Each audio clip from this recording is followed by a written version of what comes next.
Hello, everybody. Welcome to Profiling Evil. I'm Mike King, and I really appreciate you taking time today to join us. You know, we had some technical difficulties on this particular video. The topic is so important. It talks about children's justice centers and how government is working to support children who are victimized by abuse. I want to apologize to former Chief Deputy Attorney General Reed Richards and to Rod Layton of the Ogden Weber Children's Justice Center. These are children's advocacy centers. Again, I want to apologize for not showing the entire video footage of this interview. There were problems with it. Instead, I'm going to show this segment where the future of the children's advocacy centers is discussed. I hope that you'll find it compelling and that you'll go out and seek out those justice centers or advocacy centers in your own area. And I hope it'll compel you to go to your favorite audio podcast platform and listen to the entire interview. Just look for Profiling Evil. It's worth it. But it was, it was a challenge. I don't think now, today, as I look at we do about 750 cases now just in Weber County. That's a lot for our little community. And I don't think we have a case, it's rare, that's not associated with a phone, Instagram, one of the sites like that. They're all connected to a device of some kind. That's how they contact kids now. That's just the way it is. So it's been a change as far as that goes too, on how these cases come in and how they contact the children, and it's a big deal. So to make the case, you're not going out to the park and watching for perps looking for people on the swings. Instead, you're working the computers and trying to find the people that are out soliciting sex with kids. Yeah. So you have a techie doing it instead of a on-the-beat detective, which is interesting. Yeah. So, Reed, have you had second guesses about putting Rod in this position? I've had second guesses about it. Well, Rod was the perfect mix because Rod had worked these types of cases, so he knew the cases themselves. He's a kid himself, at least he was then. He's grown up. It's still about the same. So he got along really well with the kids. He had good contacts in the sheriff's office and in the police departments because he'd worked with the people that were doing child cases. And he's a good, innovative mind. He has great ideas. And he may not like doing the budget stuff, but he's pretty good at it. I know how to tell him what to do, but it's funny because the sheriff, I did work 2 years in patrol when I first started, and then I started working crimes against children, and the sheriff called me and he goes, I found out you are horrible with adults. You are more on a 5-year-old level. And so he said, I'm just going to leave you in Crimes Against Children, the Youth Bureau, because he says, that's more your level. And I'm like, yeah, I do better with a 5-year-old than I do with an adult. So that's the way Well, I can't thank both of you enough, not only for your friendship over the years, your example, and for doing this today. Rod, I want to give you a moment as we close to paint a picture of what the future of a CJC is looking like and what the future for Northern Utah's CJC is looking like. I will. So a couple of years ago, we started looking at our building, and we've mentioned that quite a bit today about the importance of the building, the first appearance, walking in, and then having, taking care of staff. And so as we started looking at that, I looked at our current facility, and I said, it's just not going to work anymore. We have a lot of problems. We have problems with confidentiality. We don't have enough waiting rooms. We don't have enough interview rooms. We've added therapists. We've added forensic interviewers. I have two of my employees in closets because there's just nowhere for office space. And that isn't even the biggest thing. The biggest deal is we need to make the flow of the building work. And not only do I need that flow to work, I also need a place for my employees to decompress.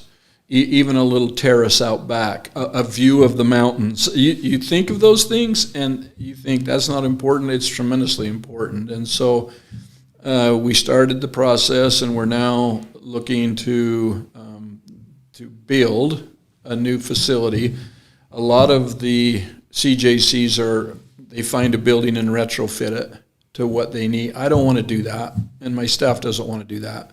We want to create a CJC that's state of the art. When you walk in, there's a way a family can go here, a family can go there. You move from that area into the interview section of the building, and then from the interview section of the building, you move into the medical section of the building, and from the medical section into the therapy section. We even got ideas that once they go through the whole building, the last thing they do is leave through the back side of the building, and we tell them, this journey's over now. You've disclosed, your body's healthy, you have a therapist that's give you some ideas. Now you can walk out and this can be off of your shoulders. You would be surprised, just the facility itself, how much that changes the success of that case. And so we're working on some land now. We found some. If everything goes right, we may be able to do that. And then we're going to start fundraising, and we're going to create our own design of a CJC and how that works. Unfortunately, Grandma's house doesn't have a room big enough to house 100 people doing a multidisciplinary screening. Yes. So you got to have the look of Grandma's house, but the functionality of a facility that meets the needs. Well, of all of our challenges, is there any that is more worthy of a real focus from a community than helping these little kids get through this kind of trauma? I don't think so, but this is what I've done most of my whole career. And so, yeah, it's my priority. And I look at it and I look at the other section. You look at Youth Community Connection, the YCC, the adult victims. You look at the guys that are working on inner city poverty. You look at all that. We work together. We're a team together. And even the school districts. I love having the school districts at my meetings because they're a part of this process. Their kids are our kids and vice versa. So those kids have to go to school sometime. So having the school districts be a part of our multidisciplinary team, and it's very confidential. We keep that information confidential, but those people can say, this little girl's really struggling in school, and we know why. If you know why, you can address that. In the past, they didn't know why this little girl was, this little boy. So that team, and what Reed just mentioned, we don't have a meeting place. We don't have a place where all that team members can come together, where we can talk, and also we can train. So we're going to add a training room on the side, and that training room is going to be available to other community partners so that they can come into the CJC and we can say, look, what we can offer. What do you guys offer? It's got to be community-based. Everybody has to be on the same page. That's a challenge.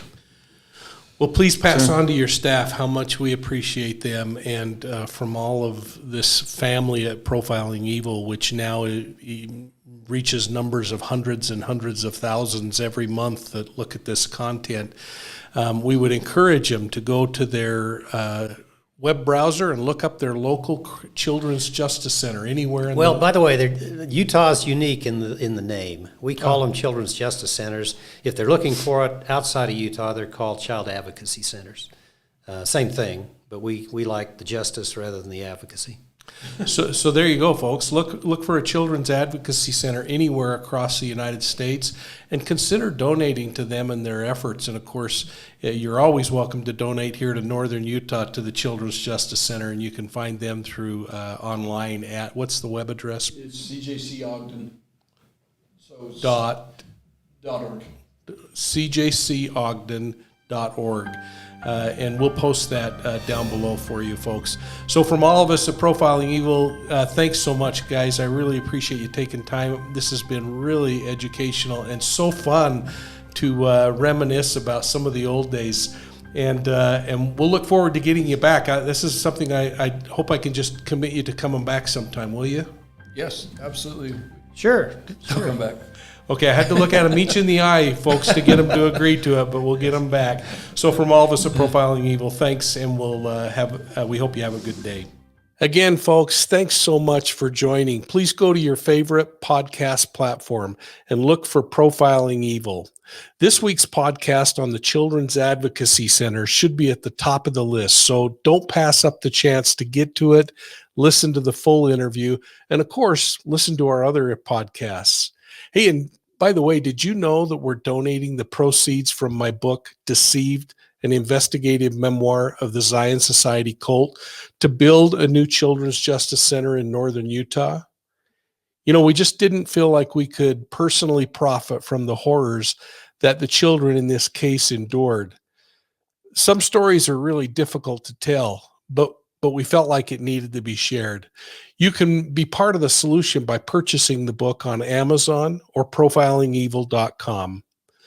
So thanks for watching, and please hit the like and the subscribe button and make sure you're ringing the bell so that you get notifications of other videos like this one. And thanks for supporting Profiling Evil. We'll see you soon at the next crime scene.